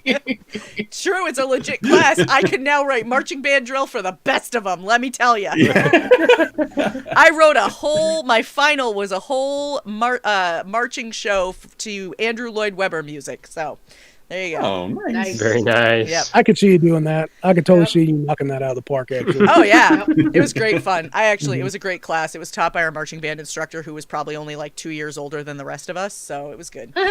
Yeah. We did have a question come in chat though, so I want to make sure we get to it. Queen Elfie would like to know, how did you guys get started in D&D? What was your very first character, if you remember it? I think we should start with Corin on this one. Yeah. Well, I guess if it counts, it would be the Neverwinter video game from way back in the day, and I think the character on there was a ranger. But I mean, I'm looking to get started in actual D&D now, and yeah. Noticing a pattern here with the ranger. Right? Oh yeah. Yeah, there's definitely like a Legolesian theme here. I plot this. All good stuff. I love Rangers. I think they can be great characters, so. Yeah. I dig a ranger. I love her Horde Breaker, and I love the little... What I like about Rangers, not going on a tangent, is I like that you can... It gives you options of when you level. Like, Yeah. it's not like you can take Horde Breaker or this, but there's not like this. Like, I mean, I guess you kind of get with all classes, but for that one specifically, I love that there's like a list of options that you can pick and choose from. Yeah. I do like that. Mine, Yeah. I didn't actually make my first character-ish. I kind of did. Mine was a halfling bard, and I was technically a pet to my brother. This was probably 1998. We were playing 2nd edition, if I remember correctly. And I remember not having a full stat block. I only had the pet stat block, and it was a big up when I got to be my own character and I didn't have to listen to my brother anymore. And then I want to say, like, the next week after that, we stopped playing. Oh no! So I still have memories of it. I still have memories of like being a halfling. It was either a halfling rogue or a halfling bard. I have a distinct memory of like playing for coins, like playing music for coins, and then having like daggers that were made from a giant snake's teeth. But yeah, it was a while. I kind of wish that it never stopped, because I kind of wonder all the stuff I missed out on. Because like I think the prime time to play those games is like in high school and college and below, because you've got a built-in friend group. Ain't nobody going out and doing anything else except like on a Thursday night because everybody's got school, or they could come over for like a couple hours. And everybody's an adult. They're married. They have wives, jobs. Like summer would have been perfect for Dungeons and Dragons. And it would have kept you out of trouble. Yeah, I had Yeah. a lot of. Actually, I got in a lot of trouble as a kid, so yeah, it would have kept me out of trouble. My coworker actually got me into it. He is now actually a streamer for just like gaming, like Destiny and Call of Duty and stuff like that. But he got me into it. My first character was a gnome wizard, who was essentially. I love the idea of a really old character, and so he was a very old, shriveled, like 2 foot and change, 400-year-old gnome wizard that floated around on his spellbook. That was my his spellbook was normal, like person sized, and he's like this tiny man, and so he just had it float. He just floated around on his spellbook. That was my first character, and I still play him sometimes. He's hilarious. I love I want to play with that guy, please. Let's do He's this. great. That's great. beautiful. I love that. No, mine took like a really Yeah, long maybe. route Welcome, to. Katie. Oh, yeah. My intro to D&D kind of took a while because there were many false starts, as it were. Like first, my like little brother, like he got into a group, and he's like, okay, well, when we reach kind of like the end of this cycle of the campaign, we'll bring you in, and like about 4 months pass, and he keeps going, nothing's happening, and then that group breaks up. I'm like, well, crap.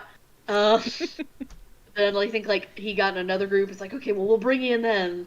A couple months pass, that group breaks up. I'm like, crap. And then finally, I think we were able to get a group going here, and that's when I made like my first character, who was just kind of she was really boring half elf paladin that didn't really understand sarcasm. So as her deal. Oh my gosh. And unfortunately, that group suffered the fate of, yeah, let's play 2 times and then never be able to get together again. Oh no. So it's like, all right, fine. I'm just gonna start like watching stuff on Twitch. Then I got here. Well, we're really glad you did, because I know, right? now you get to play every Like- Wednesday night. I know, right? It's been like a 3 or 4 year long road. It's like I just want to play freaking D&D. You're like that kid from oh my gosh, Stranger Things. Can we play D&D now? Yep. D&D, please. I will play D&D. Oh, I love it. So everybody who knows me can probably repeat this story. They've heard it so many times. So I was 10. My brother worked at the local landfill, or county landfill, and there was a store or something that had shut down and had a whole bunch of board games that they were brand new and wrapping that they were just throwing away because the store shut down. And the old purple red with the lady who's like a sorceress and a dragon box set. There was one of those there where you had to like put the dice together yourself. He brought that home, was like, hey, I used to play D&D when I was your age, and he's 10 years older than me at the time. This is 1988.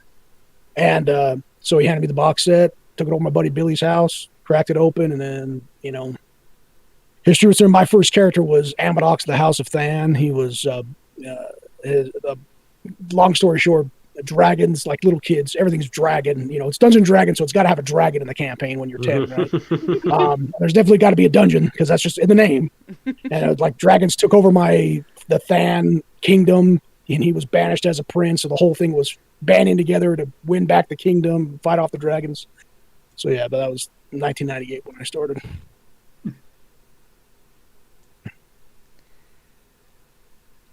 I started close to 13 years ago, and it was a lot of people who have seen the show before know this story, but it was just after my daughter was born, and my ex-husband was hosting a D&D night at our house, and so it started off as okay, yeah, have fun, go do your thing, I'm gonna put the baby to bed, and then I'm gonna go to sleep. And as time kind of went on, I kept like moving slightly closer to the dining room, and finally I just forced my way into the table and went, all right, what's going on here? And that was how I started. Nice. Yeah, and I can't remember, I think my first character was I want to say a halfling rogue, but she might have been a human rogue.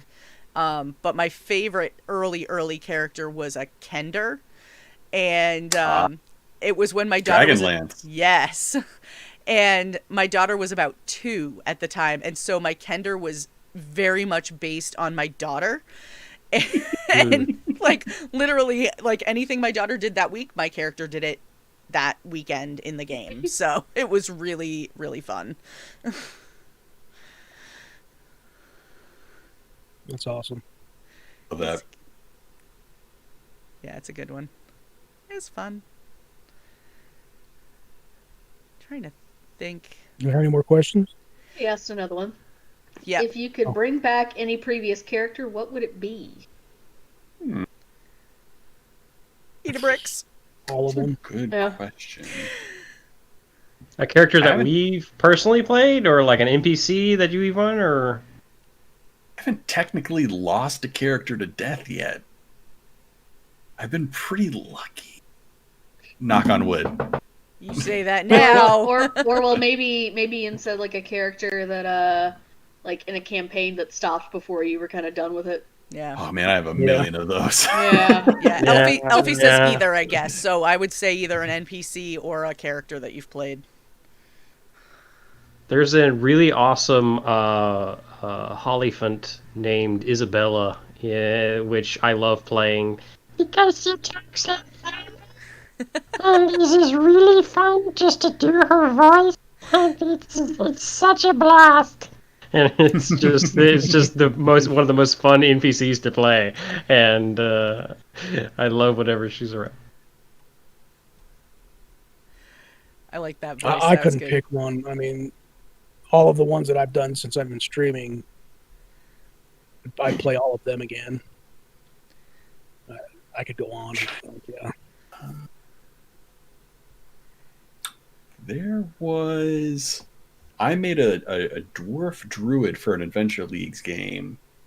That was a ton of fun. He's just like a rude, like, the reason he was a druid was because he like wanted to be with one with nature. He was too rude for everybody, for his like dwarf, for his hometown, so they kicked him out into the woods and he had to learn to make do. Oh no. And he was just a butt. He was a butt the entire time. He's like, he was just always kind of like arguing with the other characters, like kind of lightly, but he wasn't like being, I wasn't like being disruptive with it, but he'd always have like some remark at the end of it. And if you ever saw another dwarf doing menial labor or like not doing something very dwarvenly, he'd kind of be like, "So, when'd you decide to stop being a real dwarf, huh? Just kind of be a coat check over here?" And I kind of want to bring him back because he was so fun to play, just kind of roasting everybody a little bit. I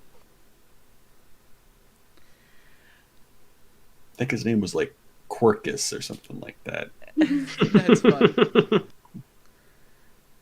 Yeah, I couldn't pick one. I don't have any picked. No, yeah. Yeah, all mine are still technically in circulation, so. True. That's the great thing about one-shots. Yeah, I for sure wouldn't bring back the first one I made, because, like, I don't know, it's just so boring. I would have liked to finish, there's a lot that I wish I could have finished their stories. I really wish I could finish Mac's main Arcast story. I guess I'm kind of reliving it with his ancestor that I'm playing now. But, like, there was a lot of deep lore in that character. It's more of like, when I think about this kind of question, I think of more of like, what do I wish I would have finished? Or what do I wish, you know what I mean? Because the characters you can always bring back, like, I think characters just kind of have, all your characters kind of flow into a different, like, there's facets of all your characters in your current character, in one small way or another, you know. But I really wish I would have finished a couple of storylines. Yeah, there's always a little bit still left on the table, I feel like, when the game ends. Yeah. Yeah, that's true. Oh, yeah. I've only played one campaign ever, like, fully to completion. No, I take that back. 2. One of them, I can't remember what my character was, but we finished the game because the DM, like, we kept getting to a point we'd be like, all right, this has to be the BBEG. We have to be done by now. Like, this has to be it. And then the story would continue. And it was like one of those movies where, like, you hit the end like 7 times before you actually hit the end. So we forced the ending on the DM. He was like, okay, so you get on a boat and you're sailing off, blah, blah, blah, and we have this big epic battle with a kraken and blah, blah, blah.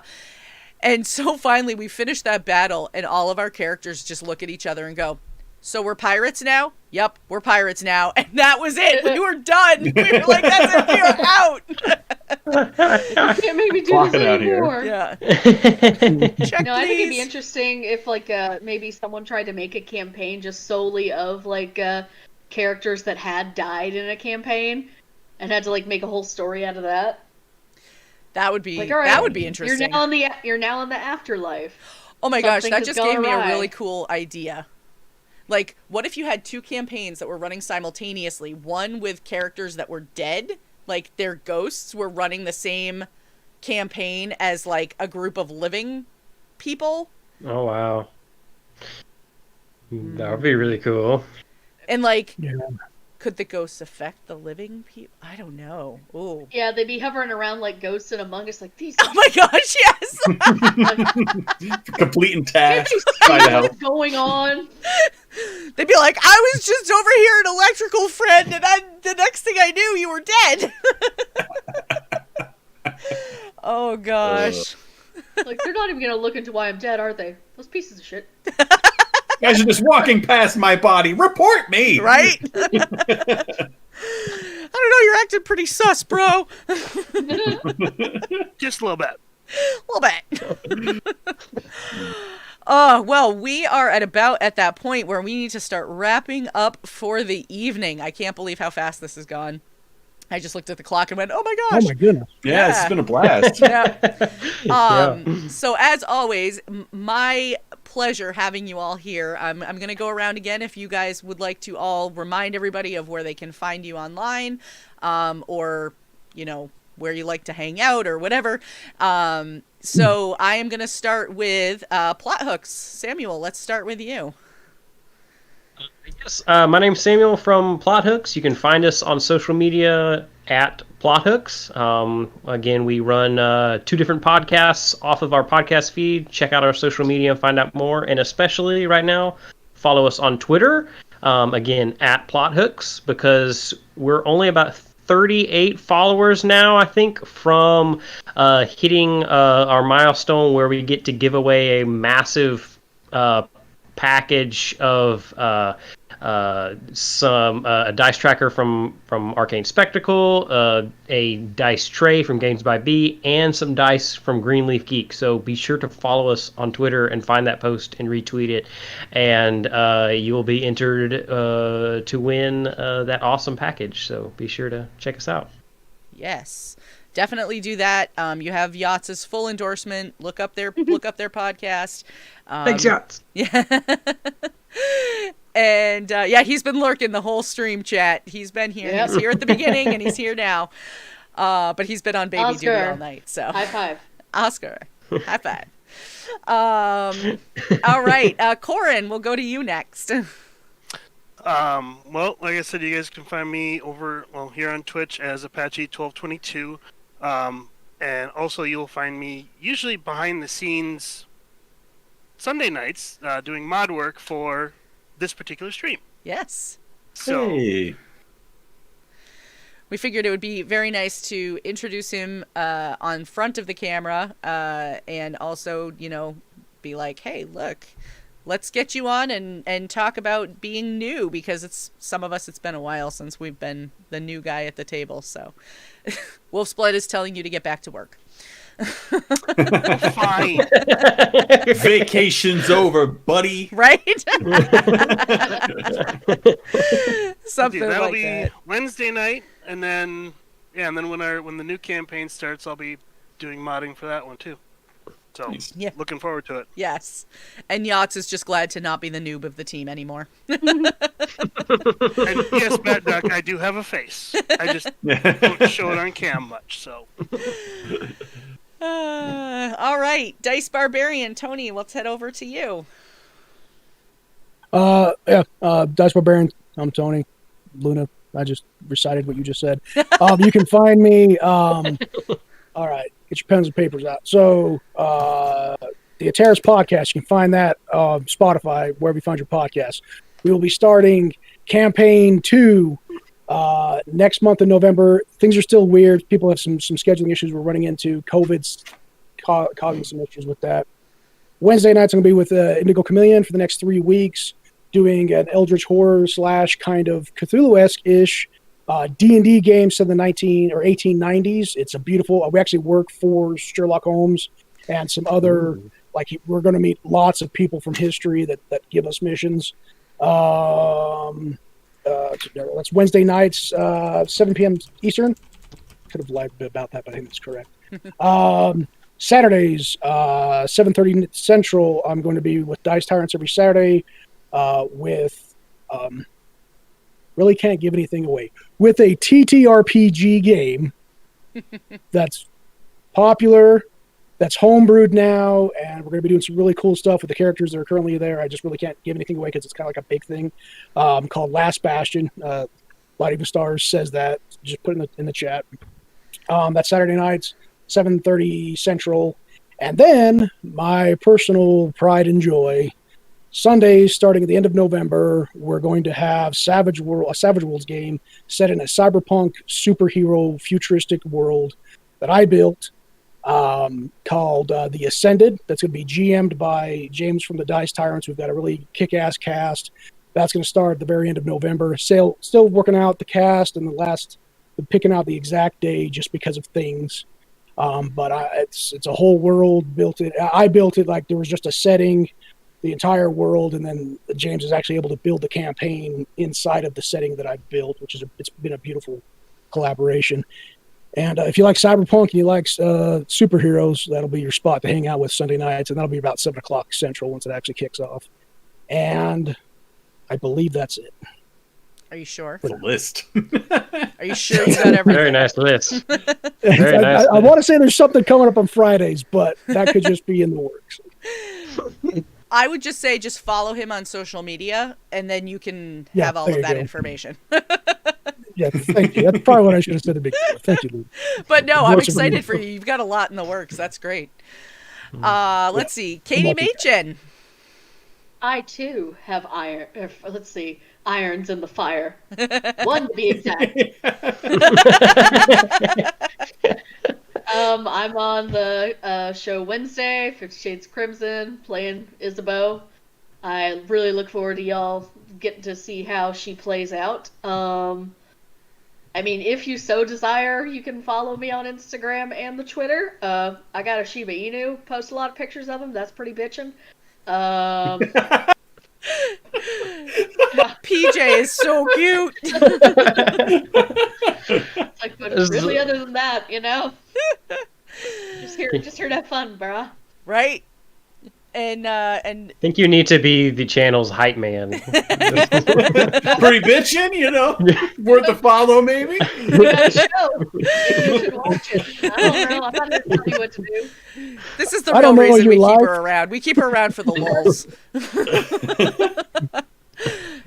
I don't think I'm young enough to say that, actually. The youths have ruined everything. Did you say 2 youths? Youths. The youths. 2 youths. God, I love that movie. Not good either. So good. And last but definitely not least, Ryan from Dice Populi. Hey, I'm Ryan from Dice Populi. Of course, my major thing right now is that I'm on the Dice Populi podcast, a 5e real play where we switch out the GMs every arc. So each player actually gets to GM, and then they get tortured by the other players. So it's a lot of fun. We're on at Dice Populi on Twitter and Instagram if you want to follow us. I man the Twitter. I don't really do a lot of Instagram stuff, but I do a lot of stuff on Twitter. So I'm always on there, either putting out little weird snippets of my life or just retweeting other people. I also have a personal Twitter that I'm not on quite as much, Ryan_MOSSB. But yeah, give us a listen, come connect with us. I'm always on Twitter, and I'm always down to chat with folks. So if you have any questions or want to bug me for anything, just let me know. Excellent. Well, thank you. Oh, Verbal Component says he's also the meme king. I have also been known to destroy people's discords with memes. It's true. It is very true. We're okay with this, though. All right. Well, thank you all again so much for joining me. This has been a lot of fun. I always love getting to hang out with you guys. You guys are all just super awesome and fantastic. And we are the Shared Experience channel. You can catch us live on Sunday nights with Tales from the Tavern from 8 to 10 p.m. Eastern. We are live every Sunday with a different group of people to answer questions from chat and laugh and have a good time, and who knows where the conversation will take us. And then on Wednesday nights, we have our Pathfinder First Edition campaign, which is 50 Shades of Crimson. That is from 8 to 11 p.m. Eastern. And then after that, we jump into our Discord server chat to hang out and talk to people who watch the show, get feedback. You can tell us, all the things that we did wrong or right or whatever. And yeah, those are our 2 streams that we have going on right now. Thanks again to our mods, to everybody who came to hang out with us tonight, people who asked questions. We got a few new followers. Welcome in to that. Couple just super quick reminders. Arcane Spectacles. You can use the code SHAREDEXP for 10% off your order at arcanespectacles.com. And you can also get 10% off your order if you need to order cookies for people by using Tavern Tales 10, the number 10, 10, at criticalhitcookies.com. Oh yes, we have people showing off their their spell trackers and eating cookies. It's fantastic. And yeah, so feel free to check out our partners when you have the chance. The cookies all come individually packaged, which is awesome. And I think that about does it for us. So we're going to throw a raid over to, let's see, who should we go see tonight? Oh yeah, and Tony's like, oh yeah, and I stream stuff. Yeah, that's what I was forgetting. Yeah. Tuesday, Thursday mornings, 11 a.m. I stream space games. Hang out. Space games. Please come hang out. Come watch me, please. All right. Yeah, please. I enjoy talking to people. Yes, and you'll often find me in chat because I'm usually lurking while I'm at work, so I like to hang out with him. She enjoyed seeing 6-year-old Tony last game because I played Star Wars Squadrons. He did. He played Star Wars Squadrons, and I was that was like, very fun for me as a Star Wars fanatic.